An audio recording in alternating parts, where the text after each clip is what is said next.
everybody, welcome back to my crop talk. You're on YouTube channel. I am Himanshi once again with you. और आज मैं आप लोगों के साथ डिस्कस करने वाली हूँ कि अगर आपने MSc किया है या BSc किया है माइक्रोबायोलॉजी से, बायोटेक्नोलॉजी से, या फिर आपने PhD भी किया है, तो आपके पास कौन कौन से ऑप्शंस हो सकते हैं, ठीक है।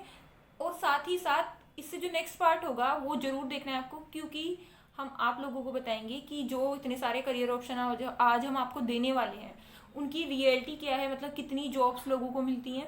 तो यस, आज की वीडियो में ऑप्शंस, क्योंकि एक होप है, और नेक्स्ट वीडियो में मोटिवेशन और थोड़ा सा आपको रियलिटी बताएंगी कि होता क्या है रियल में, कितनी जॉब्स मिलती हैं और कितनी अवेलेबल हैं।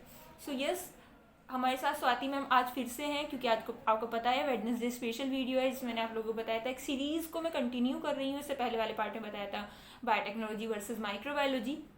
तो अगर आपने पहला पार्ट नहीं देखा है तो मैम बोलिए, जल्दी से जाके देखेंगे वो वीडियो। अगर आपने पहला पार्ट नहीं देखा है तो जल्दी से जाके देखिए, ताकि आपको पता लग सके कि माइक्रोबायोलॉजी क्या है और बायोटेक्नोलॉजी क्या है। तो यस, और साथ ही साथ मैम के चैनल को भी सब्सक्राइब करना है। मैम का चैनल है रेप्लिका वर्ल्ड, नीचे लिंक आपको डिस्क्रिप्शन बॉक्स में मिल जाएगा, वहाँ से जाकर के आप चैनल को सब्सक्राइब कर सकते हैं। और आज के टॉपिक पर आते हैं, तो मैम सबसे पहले बताएंगे हमें बायोटेक्नोलॉजी के ऑप्शंस के बारे में। देखिए, बायोटेक्नोलॉजी में करियर ऑप्शंस की अगर हम बात करें तो मैंने यहाँ पर 3 सेक्टर्स में इसको या 3 सेक्शंस में स्प्लिट कर लिया है। वो सेक्शंस है हमारे इंडस्ट्रियल जॉब्स, एकेडमिक जॉब्स और स्टार्टअप्स, ठीक है। तो सबसे पहले हम लोग बात करते हैं कि इंडस्ट्री में किस किस तरीके की जॉब्स मिल जाती हैं। तो मैंने एक पूरी लिस्ट तैयार की है जिसमें कि हम देखेंगे कि इंडस्ट्री में किस पोस्ट पे आप काम कर सकते हैं, किस तरीके की इंडस्ट्री में बायोटेक वालों के लिए जगह होती है। तो अगर हम इंडस्ट्री की बात करें तो फार्मा इंडस्ट्रीज़ जितनी भी हैं, बायो प्रोसेसिंग इंडस्ट्रीज़ हैं, या फिर अगर हम बात करें कि फूड टेक्नोलॉजी से रिलेटेड जितने भी इंडस्ट्रीज़ हैं, यानी कि फूड प्रोसेसिंग से, अब जैसे कि हमें पता ही है कि कोरोना में इतनी वैक्सीन के बारे में हमें पता चल गया, जिन लोगों को नहीं भी पता था उनको भी पता चल गया कि वैक्सीन क्या चीज़ होती है। तो वैक्सीन प्रोडक्शन इंडस्ट्री में भी बहुत इंपॉर्टेंट रोल होता है बायोटेक्नोलॉजिस्ट का। तो बहुत सारी इंडस्ट्रीज़ हैं आजकल, हमें पता है कि जो भी फूड्स बन रहे हैं या कुछ भी खाने की चीज़ें हों या पहनने की चीज़ें हो, हर चीज़ में अब टेक्नोलॉजी आ गई है, चाहे वो बायोटेक हो, नैनोटेक हो। तो वहाँ पे बायोटेक्नोलॉजिस्ट का बहुत इंपॉर्टेंट रोल होता है, क्वालिटी कंट्रोल में भी रोल होता है। तो अगर हम रोल्स की बात करें कि क्या क्या रोल्स असाइन हो सकते हैं एक बायोटेक्नोलॉजिस्ट को इंडस्ट्रीज़ में, तो उसकी तरफ चलते हैं। जैसे कि क्वालिटी कंट्रोल ऑफिसर आप बन सकते हैं, क्वालिटी एश्योरेंस ऑफिसर आप बन सकते हैं। इसके अलावा बायो प्रोसेसिंग इंजीनियर बन सकते हैं, या फिर आप फूड प्रोसेसिंग इंजीनियर बन सकते हैं, फूड एनालिस्ट आप बन सकते हैं। इसके अलावा आप रिसर्च साइंटिस्ट या रिसर्च असिस्टेंट बन सकते हैं वहाँ पे, ठीक है। इसके अलावा आप मेडिकल राइटर बन सकते हैं। मेडिकल राइटर एक बहुत ही अच्छी एमर्जिंग फील्ड है। इसके अलावा आप R&D सेक्टर में काम कर सकते हैं, जिसमें कि आपको आपकी योग्यता के अनुसार आपको जो जॉब है वो असाइन की जाएगी, ठीक है। उसके बाद आप यहाँ पे साइंटिफिक ऑफिसर्स की भी कुछ जॉब होती हैं जो कि इंडस्ट्री से थोड़ा अलग है। इंडस्ट्रीज़ में भी होती हैं कुछ साइंटिफिक असिस्टेंट की जॉब्स। साइंटिफिक ऑफिसर के बारे में हम बाद में बात करेंगे। इसके अलावा बायोमेडिकल इंजीनियरिंग या फिर बायो मॉडलिंग इंजीनियर्स, यहाँ पे ये भी आपके पास ऑप्शन होता है। इसके अलावा प्रोडक्ट एनालिसिस, और यहाँ पे मैंने ये ऑलरेडी बात की, प्रोसेस डेवलपमेंट ऑफिसर भी आप बन सकते हैं, यानी साइंटिस्ट बन सकते हैं, प्रोसेस डेवलपमेंट साइंटिस्ट। इसके अलावा मैन्युफैक्चरिंग साइंटिस्ट, यानी कि जो प्रोडक्ट मैन्युफैक्चरिंग साइंटिस्ट होते हैं वो भी आप बन सकते हैं। तो इस तरीके की बहुत सारे ऑप्शंस आपके पास होते हैं अगर आप इंडस्ट्री में जाते हैं। और अगर हम बात करें बायोटेक, जो बायोटेक है वो टेक्नोलॉजी से रिलेटेड फील्ड है, तो इसका बहुत अच्छा स्कोप इंडस्ट्री में होता है। तो अगर बायोटेक वाले जो लोग हैं या माइक्रो वाले, फूड टेक वाले जो लोग हैं, अगर वो इंडस्ट्री में जाते हैं तो उनकी ज़्यादा अच्छे से ग्रोथ होती है, वो अपनी स्किल्स को भी एनहेंस कर पाते हैं और यूज़ कर पाते हैं। तो ये वाली चीज़ हो गई। अगर हम दूसरी कैटेगरी में जाए जो कि है अकेडमिक्स की, तो अकेडमिक्स तो हमेशा आपके पास ऑप्शन होता है कि जो चीज़ आपको आती है वो आप दूसरे लोगों को सिखा सकते हैं। तो इसमें आप लोग एक स्कूल टीचर भी बन सकते हैं, जिसमें कि अगर आपने MSc बायोटेक करी है तो उसके बाद आप B.Ed कर सकते हैं, और एक PGT बन सकते हैं जहाँ पे आप 12th 11th के बच्चों को बायोलॉजी पढ़ाएंगे। तो यहाँ पे एक इम्पॉर्टेंट चीज़ ये है कि अगर आप टीचर ही बनना चाहते हैं तो फिर बायोटेक्नोलॉजी या माइक्रोबायोलॉजी से MSc करने की क्या ज़रूरत है, क्योंकि जो पोस्ट अगर देखी जाए तो यहाँ पे मतलब ज़्यादा जो पोस्ट हैं वो बेसिक साइंस की आती है। पर हाँ, आप कर सकते हैं, ये ऑप्शन है, डेफिनेटली एक ऑप्शन है, अभी भी आती हैं पोस्ट, ऐसा नहीं है। तो MSc बायोटेक्नोलॉजी करने के बाद B.Ed करके आप स्कूल टीचर बन सकते हैं। या कभी हम पढ़ते पढ़ते अगर हमारा माइंड चेंज हो जाता है और हमें लगता है कि हमें स्कूल एजुकेशन की तरफ जाना है, दैट्स राइट, तो आप ज्वाइन कर सकते हैं।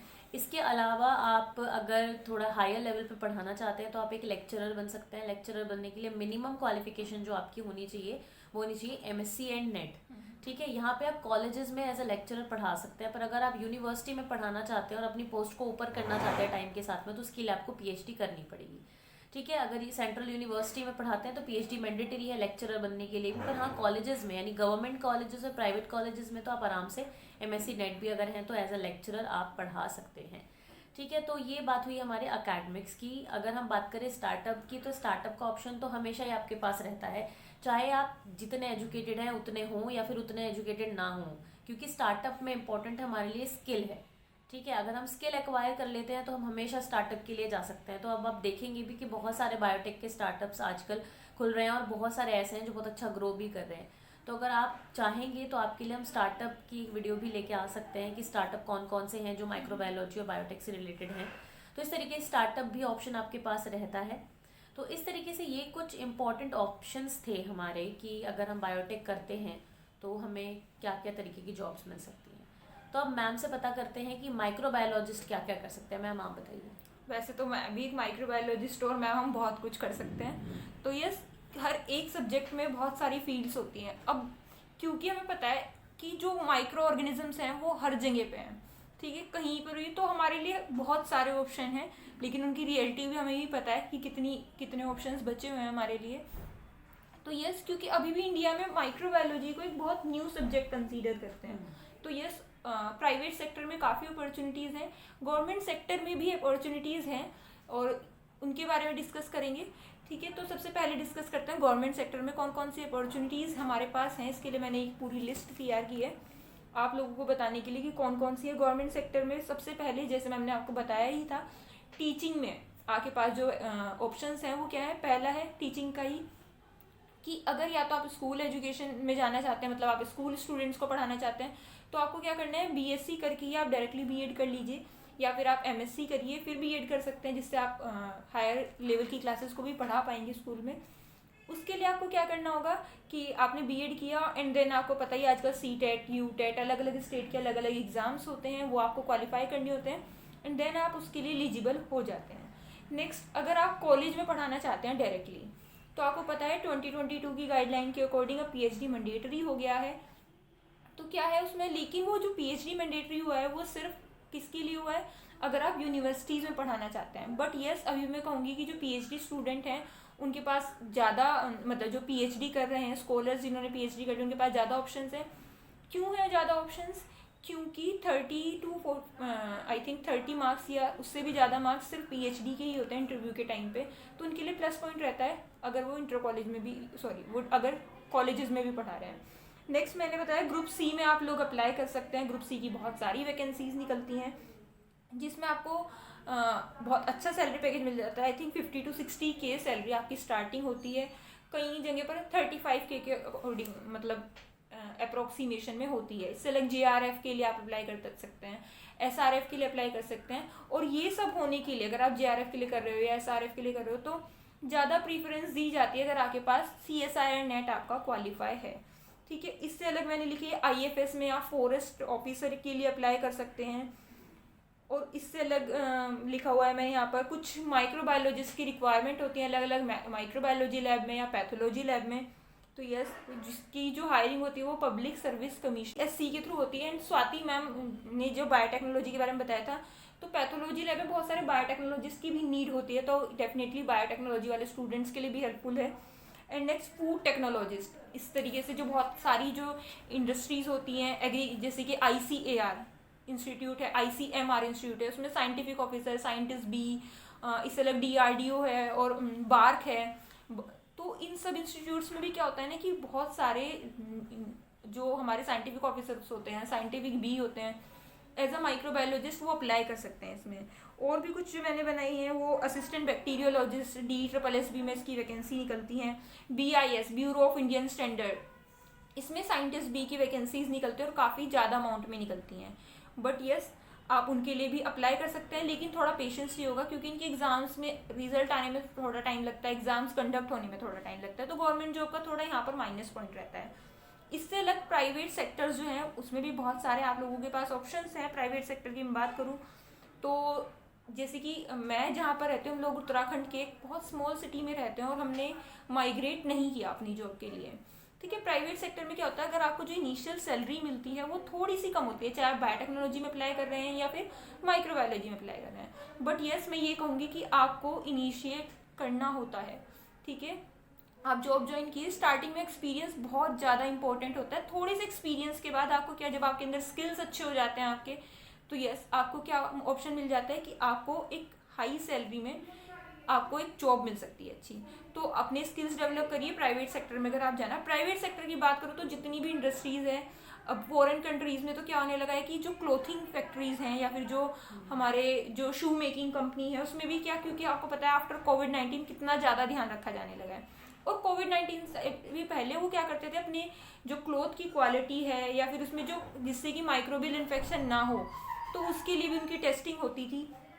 इससे अलग pharmaceutical company, biotech company, food company, green technological companies जो हो रही हैं, उनमें भी किसकी रिक्वायरमेंट होती है, माइक्रोबायोलॉजिस्ट की रिक्वायरमेंट होती है। यहाँ तक कि नासा जैसे इंस्टीट्यूट में भी बायोटेक्नोलॉजिस्ट एंड माइक्रोबायोलॉजिस्ट की रिक्वायरमेंट्स होती हैं एक्सो माइक्रोबायोलॉजी के सेक्टर में। एंड देन मेडिकल जो इंस्टीट्यूट्स होते हैं उनमें रिक्वायरमेंट होती है एज अ माइक्रोबायोलॉजिस्ट, या फिर हॉस्पिटल्स में भी बहुत सारे रिक्वायरमेंट होती है। देन आप अप्लाई कर सकते हैं अलग अलग कंपनी में as a QC and QA and project consultant microbiologist में आप अप्लाई कर सकते हैं, प्रोजेक्ट सीनियर लैब टेक्नीशियन में आप अप्लाई कर सकते हैं, रिसर्च असिस्टेंट में अप्लाई कर सकते हैं। फूड इंडस्ट्रीज, इन्वायरमेंटल इंडस्ट्री के लिए मैंने आप लोगों को पहले ही बताया है। इससे अलग सेल्स एंड टेक्निकल रिप्रेजेंटेटिव की जैसे आप वर्क कर सकते हैं, क्लिनिकल एंड वेटरनिटी माइक्रोबायोलॉजिस्ट की जैसे आप वर्क कर सकते हैं, मेडिकल टेक्नोलॉजिस्ट के जैसे आप वर्क कर सकते हैं, बायोमेडिकल साइंटिस्ट के लिए आप अप्लाई कर सकते हैं, क्लिनिकल रिसर्च एसोसिएट के लिए कर सकते हैं, मेडिकल टेक्नोलॉजिस्ट के लिए। देन क्लिनिकल रिसर्च एसोसिएट के लिए आप अप्लाई कर सकते हैं। बहुत सारी कंपनी में सिर्फ सिंपल माइक्रोबायोलॉजिस्ट करके वैकेंसी निकलती है, आप उसमें अप्लाई कर सकते हैं। फार्माकोलॉजिस्ट में भी आप अप्लाई कर सकते हैं। और इंडियन फार्माकोपिया में गवर्नमेंट सेक्टर में भी बहुत सारी जॉब निकलती रहती है, तो आप उसके लिए भी डेफिनेटली अप्लाई कर सकते हैं। साइंटिफिक लेबोरेटरी टेक्नीशियन के लिए आप अप्लाई कर सकते हैं। और इससे अलग फिजिशियन जो होते हैं उनके लिए, फिजिशियन एसोसिएट जो होते हैं उनके लिए अप्लाई कर सकते हैं। एज असिस्टेंट आप अप्लाई कर सकते हैं। एंड रिसर्च सेक्टर में तो बहुत बड़ा एरिया, आई थिंक जो microbiology and biotechnology maximum students करते हैं, उनके दो इम्पोर्टेंट गोल्स होते हैं, या तो वो किस में जाएंगे, रिसर्च फील्ड में जाएंगे, या फिर किस फील्ड में जाने की कोशिश करते हैं हमेशा वो, कि वो चाहते हैं कि वो जाएं एज अ एसोसिएट प्रोफेसर या फिर असिस्टेंट प्रोफेसर। स्टार्टिंग में ऑब्वियसली शुरू करते हैं, तो उनका यही रहता है कि वो स्टार्टिंग वहाँ से करें एंड देन वो अपनी जो फ्यूचर है वो रिसर्च में कंटिन्यू करें। तो ये भी ऑप्शन है, और इनसे अलग भी बहुत सारे ऑप्शंस हैं। और ऑब्वियसली जैसे मैम ने बताया था, अपना स्टार्टअप शुरू कर सकते हैं। अगर आप चाहते हैं हम आपके लिए उससे रिलेटेड एक वीडियो लेकर के आएँ, तो आपको नीचे कमेंट सेक्शन में ज़रूर बताना है। और अगर आपकी कोई भी क्वेरी है सेक्टर से रिलेटेड, मैं क्या कहूँगी कि पुराने वाली वीडियो भी देखिए, माइक्रोबायोलॉजी या बायोटेक्नोलॉजी से रिलेटेड आपकी कोई क्वेरी है या फिर आप कोई क्वेश्चन पूछना चाहते हो, नीचे कमेंट सेक्शन में बताइए। लास्ट में हम एक वीडियो रखेंगे जिसमें हम जितने भी क्वेश्चन, जितनी भी क्वेरी हमारे पास आई हैं, हम उनको सॉल्व करेंगे आप लोगों की। तो यस, आज के लिए इतना ही। आई होप ये वीडियो आपके लिए हेल्पफुल रहा होगा। अगर ये वीडियो आपके लिए हेल्पफुल रहा है तो वीडियो को लाइक करें, चैनल को सब्सक्राइब करें, और ये पूरी सीरीज़ देखनी है। इस सीरीज़ का जो नेक्स्ट वीडियो आएगा वो कब आएगा, नेक्स्ट वेडनेसडे को आएगा, जिसमें हम आफ्टर लाइफ बताएंगे आपको कि क्या क्या हमने रियल में फील किया है। क्योंकि ना ये सब चीज़ें शायद आपको यूट्यूब पे और भी बहुत सारे यूट्यूबर्स बता देते हैं, तो लेकिन जो रियलिटी होती है वो शायद पता नहीं किसी ने शेयर की होगी, मैं ये भी नहीं कहूँगी कि नहीं की होगी किसी ने। तो यस, वो रियलिटी जानना बहुत ज़रूरी हो जाता है। तो उस पर भी डेफिनेटली हम एक वीडियो लेकर के आएंगे आप लोगों के साथ। अगर आप जानना चाहते हैं कि आप जानें कि टॉप इंस्टीट्यूट कौन कौन सा है, कहाँ से आप माइक्रोबायोलॉजी कर सकते हैं और टेक्नोलॉजी कर सकते हैं, तो उसके लिए भी हम वीडियो लेकर आएंगे जल्दी। आप नीचे कमेंट सेक्शन में बता सकते हैं। ये वाला पार्ट मैं तभी लेकर के आऊँगी जब आप नीचे कमेंट सेक्शन में करेंगे। और अदरवाइज क्या होगा ना, क्योंकि बहुत सारे आपको ये वाला कंटेंट गूगल पे भी ऑलरेडी मिल जाएगा। मैंने यूट्यूब पर सर्च किया था तो बहुत सारे ऑलरेडी वीडियो अवेलेबल हैं, इसलिए हमने इसका वीडियो नहीं बनाया है। तो यस, यही था हमारा आज का वीडियो। ये वीडियो आपके लिए हेल्पफुल होगा तो वीडियो को लाइक करें, चैनल को सब्सक्राइब करें। आज के लिए इतना ही, मिलते हैं नेक्स्ट वीडियो में। और स्वाति मैम के भी चैनल को सब्सक्राइब करना बिल्कुल ना भूलें, नीचे लिंक आपको डिस्क्रिप्शन बॉक्स में मिल जाएगा। Thanks for watching.